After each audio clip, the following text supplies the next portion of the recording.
소멸하는 불 질투하시는 하나님이라는 제목으로 신명기 강의 13번째 말씀 전하도록 하겠습니다. 오늘 길게 읽으시느라고 수고하셨습니다. 항상 이쪽 분단 인구 밀도가 상당히 높아요. 예, 다른 곳도 그렇게 됐으면 좋겠습니다. 예. 그래서 이쪽을 보고 설교하게 되니까 이쪽 분들 소외당하지 말라고 소외당하지 말라고. 예. 모세가 이스라엘을 향하여서 신앙 공동체라고 했습니다. 근데 신앙 공동체는 지난 시간에 말씀드린 대로 시간을 공유한다고 했고, 공간을 공유하고 경험을 공유한다고 했습니다. 특별히 오늘 15절 말씀에 보니까 호렙산에서 있었던 일, 그 공간에서 특별한 경험을 했던 것을 공유하면서, 신앙 공동체에서 제일 중요한 게 뭐냐면 내가 누구를 믿고 있느냐는 거예요. 내가 믿고 있는 그 하나님이 어떤 분이냐라는 것을 이제 모세가 설교를 하기 시작합니다. 15절을 보면 여호와께서 호렙산 불길 중에서 너희에게 말씀하시던 날에 너희가 어떤 형상도 보지 못하였은즉 너희는 깊이 삼가라. 호렙산에 딱 이스라엘 백성들이 산 아래에 딱 섰는데 불이 붙었는데 타지를 않는 것, 그리고 흑암과 어둠이 임했는데 상당히 신비로운 현상이란 말이에요. 그런데 거기서 이스라엘 백성들이 저 안에서 뭐가 튀어나오지 않을까? 아니면 뭐가 보이지 않을까? 이렇게 막 봤단 말이에요. 여러분, 옛날에 저랑 조금 세대가 좀 다르긴 한데 눈을 깜빡깜빡 버리면 이게 막 형상이 나타난다고 그런 거 모르시죠? 눈을 깜빡깜빡 해가지고 이 나타나는 형상이 뭐 그때는 막 그랬어요. 이게 뭐 너한테 막 하여튼 막 귀신 얘기하면서 눈을 깜빡깜빡 하면은 나타나는 형상이 너를 막 이제 괴롭히는 그런 존재다 막 그랬단 말이에요. 저 불타는 곳에 어둠이 깔려 있는데 불이 탔어요. 이스라엘 백성들이 주의 깊게 들여다봤는데 기대했던 형상이 나오지 않는 겁니다. 말씀만 들려오는 것이었어요. 그러면서 모세가 뭐라고 얘기하냐면 하나님은 어떤 형상도 가지고 있지 않다는 거예요. 말씀 그 자체라는 거예요. 말씀 그 자체. 그래서 이것을 깊이 삼가라. 마음에 새기라는 거예요. 잊지 말라는 겁니다. 명심하라는 겁니다. 왜냐하면 사람들은요, 항상 눈에 보이는 것을 찾기 마련이라는 거예요. 얼마 전에 TV를 보니까 어떤 연예인들이 일본의 그 후쿠오카 가보셨습니까? 후쿠오카도 안 가보시고 뭐 하셨어요? 후쿠오카 저도 당연히 안 가봤죠. 후쿠오카에 가니까 누워있는 부처상이 있대요. 근데 거기 주지 스님이 돈이 많대요. 왜 돈이 많으냐? 그 누워있는 부처상이 발바닥을 매일 만졌더니 로또에 당첨이 돼가지고 그 주지 스님이 부자예요. 그러니까 사람들이요, 거기 와가지고 그 부처님 누워있는 뭘 만져요? 발바닥을 만져요, 발바닥. 그리고 거기서 로또가 당첨됐다고 하니까 거기 그걸 만져가지고 우리나라 사람들 막 산에 가면은 동전 막 이렇게 올려놓잖아요. 돌멩이에다가. 그렇듯이 그 발바닥에다 돌멩이 올려놓고 부자 되게 해달라고 빌고 있습니다. 그거 만졌으면은 다 부자 될게요, 진짜. 모세는요, 즉 사람의 특징을 너무 잘 알고 있습니다. 우리의 특징은 뭐냐? 16절에 보니까 스스로 부패한대요. 스스로 부패한대요. 무슨 말이냐? 죄성이 있다는 얘기예요. 가르쳐 주지도 않았는데요. 아기가, 갓난아기가 태어나잖아요. 그럼 밥 안 준다고 막 난리쳐요. 배고프다고 난리치고. 배운 적도 없어요. 이건 본성이죠. 죄성이죠. 사람은 죄성이 있어가지고 스스로 부패하기 때문에 어떤 형상을 만들고자 한다는 거예요. 그게 자기 형상이든지 남자의 형상이든지 어떤 형상이든지. 그리고 또 사람의 특징이 뭐냐면 19절에 보면은 맨 마지막 쪽에 보면은 보고 미혹한대요. 미혹당한대요. 그런가 보다. 그리고 귀가 얇은 거예요. 누가 옆에서 야, 거기 가면 참 용하대. 그러면 거기 가가지고. 그래서 모세가 뭘 얘기하냐면 우리 인간은 본성이 죄인이다. 그리고 죄를 지을 가능성이 농후하다는 거예요. 죄 지을 가능성이 충분하다는 거예요. 어떤 죄를 짓느냐? 자꾸 뭐를 만드는, 형상을 만드는.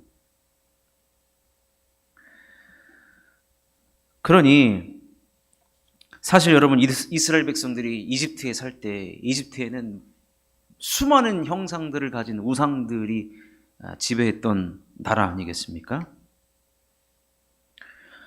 우리 하나님께서 출애굽을 할 때 10개의 재앙을 내리셨죠. 10개의 재앙을 내린 거는 당시에 이집트의 10개의 대표적인 우상들을 하나님께서 하나하나씩 벌하신 것이었습니다. 그러면서 오늘 모세가 뭐라고 설교하냐면 참 이 표현은 여기서만 등장을 해요. 우리가 10개의 신들을 벌했다라는 표현을 듣긴 했지만 이렇게 얘기합니다. 모세가 그 우상 덩어리들을 내가 용광로에다가 다 집어넣어가지고 그 우상 단지들을 다 용광로에 집어넣어가지고 내가 다 녹여버렸다. 그렇게 표현을 합니다. 그게 이제 20절이죠. 아니죠. 20절이 아닌데. 20절 맞죠? 20절 한번 읽어볼까요? 4장 20절 시작. 여호와께서 너희를 택하시고 너희를 쇠 풀무불 곧 애굽에서 인도하여 내가 자기 기업의 백성을 삼으신 것이 오늘과 같아도. 쇠 풀무불 10개의 그 이집트에 있는 모든 신들, 그 우상들을 내가 불로 다 녹여버렸다는 거예요. 녹였더니 아무것도 아닌 것이다.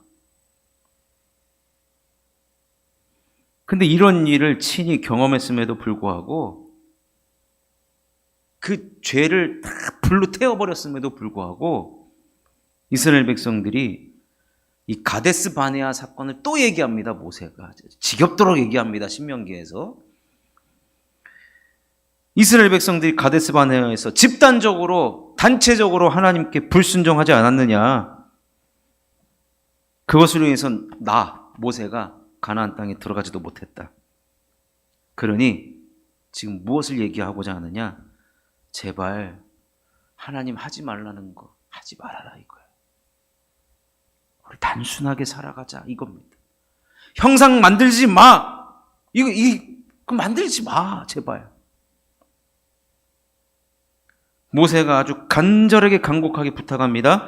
23절에 보니까 너희는 스스로 삼가 너희 하나님 여호와께서 너희와 세우신 언약을 잊지 말고 내 하나님 여호와께서 금하신 어떤 형상의 우상도 조각하지 말라. 죄를 짓도록 나를 내버려 두지 말라는 얘기예요. 죄에 나를 노출시키지 말고 죄의 길로 걸어가지 말라는 겁니다. 그러면서 하나님은 죄 짓지 말아라. 죄 지으면 결국에는 사망이다, 고통이다, 고난이다. 그러시면서 죄 짓기를 원하지 않는 하나님을 오늘 24절에 뭐라고 소개하고 있느냐? 내 하나님 여호와는 소멸하는 불이시요 질투하시는 하나님이시니라. 소멸하는 불, 그리고 질투하시는 하나님. 인간적인 표현이죠. 하나님이 어떻게 질투를 합니까? 이 말은 죄를 싫어하시는 하나님이라는 거.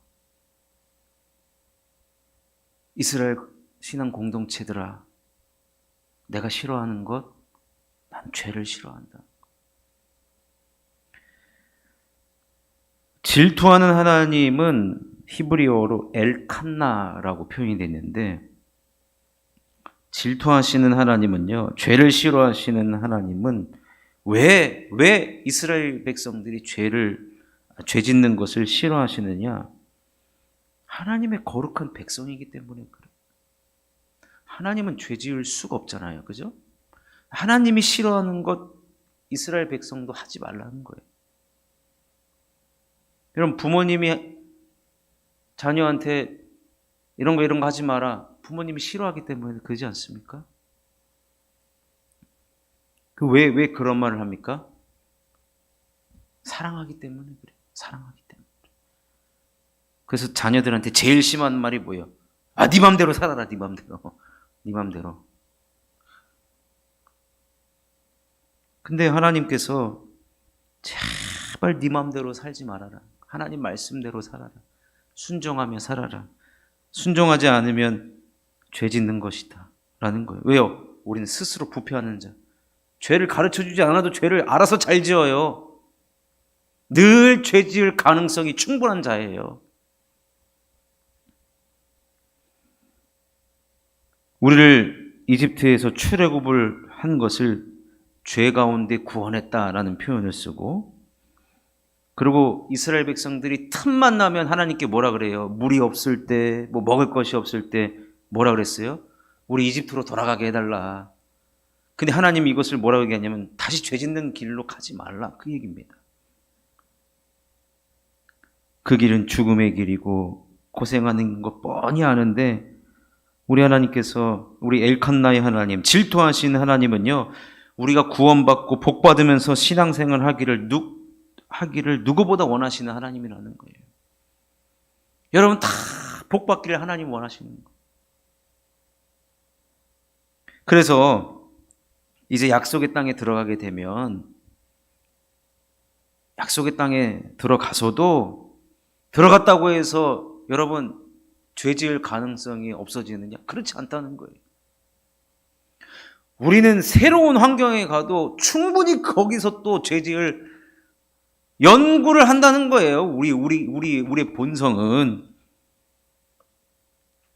그래서 약속의 땅에 들어가서도 만약에 우상을 만들면 아무리 약속의 땅에 있다 할지라도 속히 망할 것이고 전멸될 것이라고 모세가 하늘을 걸고 지금 맹세를 하고 있습니다. 25절을 보시면, 내가 오늘 천지를 불러 증거를 삼노니 너희가 요단을 건너가서 얻는 땅에서 속히 망할 것이라. 너희가 거기서 너희의 날이 길지 못하고 전멸될 것이라. 뿐만 아니라 27절을 보면 민족을 흩으시고 결국 소멸되고 말 것이다 라고 말씀하십니다. 제가 모세라면요, 자, 우리 엘칸나 하나님, 질투하시는 하나님, 죄를 싫어하시는 하나님, 여기까지만 얘기했을 거예요. 왜요? 겁박을 줘야죠. 죄 짓지 마! 죄 지으면 망한다! 절대로 우상 숭배하지 마십시오! 하고 딱 끝내면 돼요.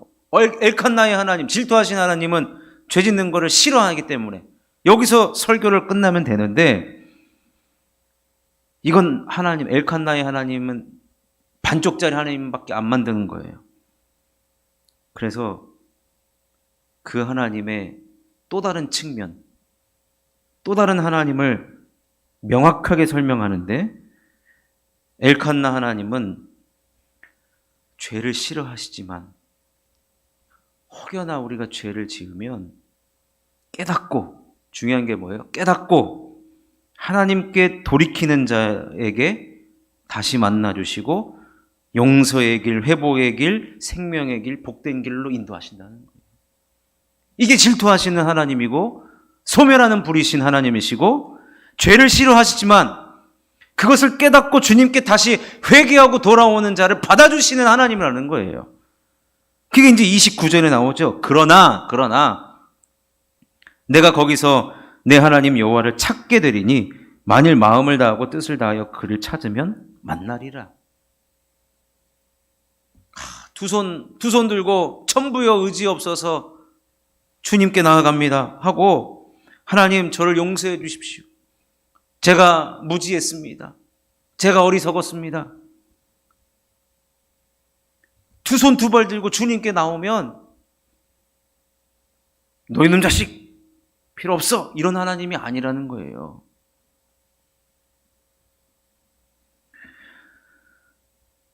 돌이킨다는 것을 30절에는 뭐라고 표현했냐면 그의 말씀을 청종하는 것을. 돌이켰다는 증거가 있어야, 행동이 있어야 되잖아요. 그게 뭐냐면 하나님 말씀을 청종하는 거예요. 듣는 것이죠. 그러면 자비하신 하나님께서 그 돌이키는 자를 절대로 버리지 않고 멸하지도 않고 언약을 기억하신다라고 합니다. 아니, 조금 전까지는 엄청나게 지금 겁박했잖아요. 겁줬잖아요. 근데 이제 와서 돌이키는 자에게는 받아주겠다는 거예요. 받아주겠다는 거예요. 제가 그 그림을 하나 본 적이 있는데, 그 돌아온 탕자, 그 누가 그렸는지 모르겠어요. 렘브란트인지 하여튼 뭐 누가 그렸어요. 거기에 보면은 그 집 나간 아들이 돌아오잖아요. 집 나간 아들이 돌아오는데 그 아들을 아버지가 목을 어긋맞고 앉는다라는 표현이 나오거든요. 근데 그 화가가 이 아버지의 손을 두 개를 다르게 그렸어요. 하나는 뭐냐? 죄를 너무나도 싫어해가지고 죄를 미워하는 손으로 표현을 했고, 또 하나 손은 너무나도 사랑해서, 돌아오면 얼마든지 사랑해서 이 손으로 안아주고 가락지를 끼워주고 잔치를 베풀어주는 그 두 개. 그래서 하나가 죄를 싫어하는 하나님 표현에 남자의 손이 나와요. 또 하나는 예쁘장한 여자의 어머니의 손이 나와요. 여러분, 질투하는 하나님은요, 공의와 사랑 두 가지 양면을 다 가지신 하나님이라는 겁니다. 그럼 말씀을 정리를 해보면, 우리도 신앙 공동체잖아요. 우리가 믿는 하나님이 어떤 하나님이냐? 모세가 가장 먼저 지금 소개하고 있는 하나님은 어떤 형상도 없다는 거예요. 어떤 형상도 없다는 거예요. 그 말은 우리 기독교의 신앙생활에 있어서 우리가 신앙 공동체에 속했을 때 가장 중점적으로 여겨야 되고 가장 발달시켜야 되는 게 뭐냐? 듣는 자세, 듣는 마음, 듣는 것과 관련되는 거예요. 말씀과 음성의 형태로 우리를 찾아와 주셨고, 그러나 인간은 스스로 부패하고 미혹당하는 죄인이며 연약합니다. 우리도 죄 지을 수 있어요. 당연히 죄 지을 수 있어요. 그러나 요한일서에도 이야기하지만 우리가 스스로 자백하면 하나님은 미쁘사 우리를 용서해 주신다는 것. 그리고 시편의 표현대로 하면 하나님은 일명 지옥의 하나님이에요. 진심을 다해 내가 하나님 앞에 돌아와서 나의 모든 죄악을 고백하면 지우개로 지우듯이 깨끗하게 지우고 하나님이 잊어버린다는 거예요. 이런 분이 바로 소멸하시고 질투하시는 하나님이라는 거예요. 제가 이 모세의 오늘 본문 설교라 그랬잖아요. 모세의 설교를 들으면서 솔직히 얘기하면 하나님이 참 너무 이상하다 생각을 했습니다. 다시 돌아오고 다시 돌아오래요. 다시 돌아오고 다시 돌아오래요. 제가 만약에 하나님이라면 버리고 다른 사람을 통해 영광 받으면 되지 않습니까? 말 잘 듣는 사람? 여러분, 자녀 중에 누가 제일 예쁩니까? 말 잘 듣는 사람이죠. 네. 우리 집에 1, 2, 3번이 있거든요. 매일 컨디션들이 다 달라요. 말 잘 듣는 애가 제일 좋아요. 말 잘 듣는 애가. 근데 애들이 눈치를 봐가지고 누구 한 명을 소위 말하는 그 전문 용어로 좀 조지잖아요. 그럼 둘이 알아서 알아서 자동으로 잘 움직여요. 알아서 로봇가 돼가지고. 여러분, 근데 우리 하나님은 참 어떤 분이 이런 표현을 해서 우리 무모하신 하나님이라는, 무모하신 하나님을, 아니 하지 말라는 거 하고 저기로 가버렸는데, 아유 그럼 잘 가라, 가, 오지마 오지마. 그리고 다른 사람을 택해가지고 하면 되는데 다시 돌아오래요. 다시 돌아오래요. 여러분, 옛말에 머리 검은 짐승은 거두지 말라는 말 아시죠? 저는 이거 뭔 말인가 했어요. 왜 머리 검은 짐승은 거두지 말라?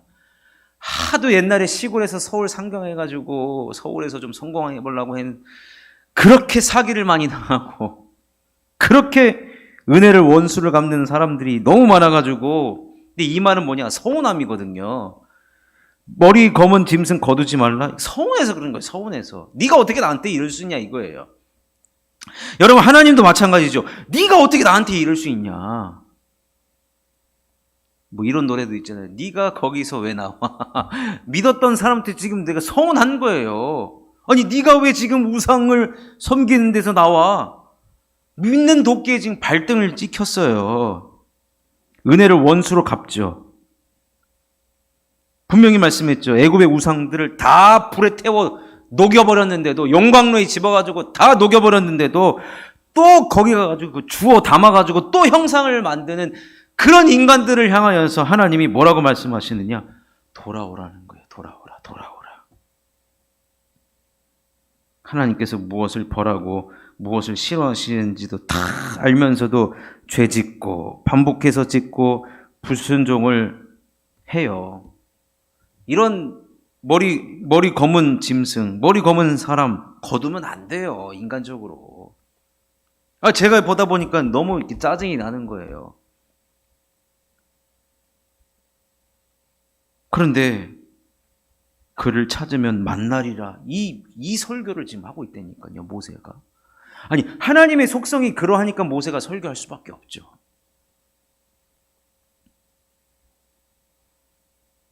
근데 모세는 간청합니다. 돌아오라는 소리를 듣지 않는 게 더 좋지 않습니까? 그죠? 아멘이시죠? 그러니까 모세가 강조하는 것은 뭐냐? 제발 우상 섬기는 길로 가지 말아라는 거예요. 내 본성대로 살지 말라는 거예요. 스스로 부패하고 미혹당할 수 있는 나를 절대로 의지해서 살아가면 결론은 뭐냐? 우상숭배요, 죄요, 멸망하는 길이라는 겁니다. 제발 본성을 의지하지 말고 뭘 의지하라는 거예요? 하나님의 말씀. 하나님의 말씀. 모세가 나 송아지 만들어서 죽는 사람 많이 봤다. 불순종의 결과 때문에 나 가나안 못 들어간다. 그것을 이야기하면서 우리 하나님은 절대로 택한 백성은 포기하지 않는다. 버리지 않는다는 거예요. 다른 민족 택하면 돼요. 더 말 잘 듣는 민족 택하면 돼요. 근데 하나님은 한 번 택한 그 백성 잘못했다 그래도 때려서라도 돌아오게 해서라도 그들을 통해 신앙 공동체 안에서 하나님의 약속을 이루기를 원하신다는 겁니다. 하나님의 선택에는 후회하심이 없다는 것을 우리들에게 보여주시는 거예요. 하나님의 선택에는 절대로 후회함이 없고 하나님은 한 번 사랑하시면 끝까지 사랑하신다는 거예요. 끝까지 사랑하신다는 겁니다. 이것을 듣는 우리가 어떤 마음이 들어야 됩니까? 하나님 싫어하시는 거 하면 안 되겠다. 그리고 하나님만 사랑하겠다고 우리는 다짐하고 또 결단하고 결심해야 됩니다. 저는 주님밖에 없습니다. 주님을 사랑한다는 가장 극적인 표현은 뭐냐? 말씀에 순종하는 것입니다. 하나님, 인정하십시오. 저는 연약합니다. 스스로 부패한 자입니다. 미혹당하는 자입니다. 그 말은 뭐예요? 연약한 자입니다. 부족한 자입니다. 죄인된 속성 때문에 하나님 저는 무너질 수밖에 없습니다. 그러니 저를 붙잡아 주시옵소서. 저를 붙잡아 주시고 주의 말씀에 순종하는 자로 살아가게 하여 주시옵소서. 그리고 주님을 더 뜨겁게 사랑하며 늘 주님 사랑 안에 거하는 삶을 살아가게 하여 주시옵소서라고 우리는 결단하고 결심해야 한다는 것입니다. 그러니 이 말씀을 보면 우리의 기도의 제목이 무엇이 되어야 되냐면, 하나님, 제가 주님을 사랑하는 것이 더 깊어지게 하여 주시옵소서. 주님을 오늘보다 내일, 어제보다 오늘, 오늘보다 내일이 주님을 더 사랑하게 하여 주시옵소서. 시간이 가고 세월이 가면 갈수록 주님을 더 사랑하게 하여 주옵소서. 여러분, 올해 1월보다 여러분 지금 하나님을 더 사랑하십니까? 그 증거가 무엇입니까? 그 증거를 대보십시오. 그 증거 안 되면 오늘 집에 안 보냅니다. 이러면은 쥐어 짜서라도 나오겠죠. 여러분, 내가 작년보다, 어제보다, 당장 어제보다 오늘이 주님을 내가 더 사랑한다라고 내가 자신 있게 말할 수 있는가?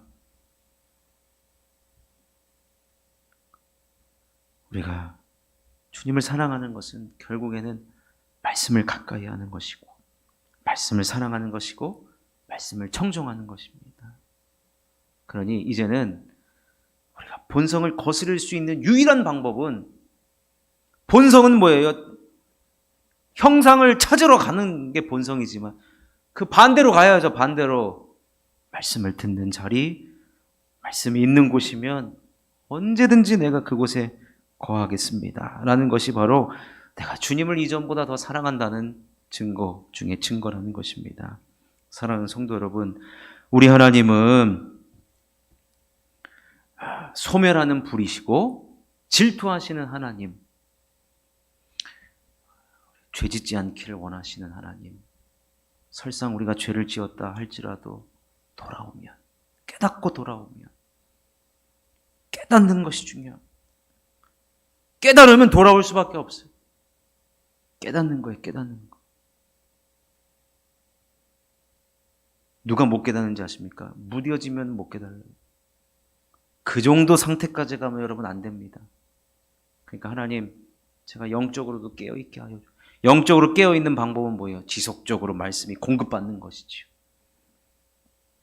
그래서 우리는 하나님 싫어하신 일을 하지 않고 정말로 순종 잘 하여서 우리는 주님을 더 사랑하는, 사랑의 하나님을 만나는 저와 여러분 될 수 있기를, 그런 우리 모든 성도님들, 우리 교회가 될 수 있기를 주님의 이름으로 축원합니다.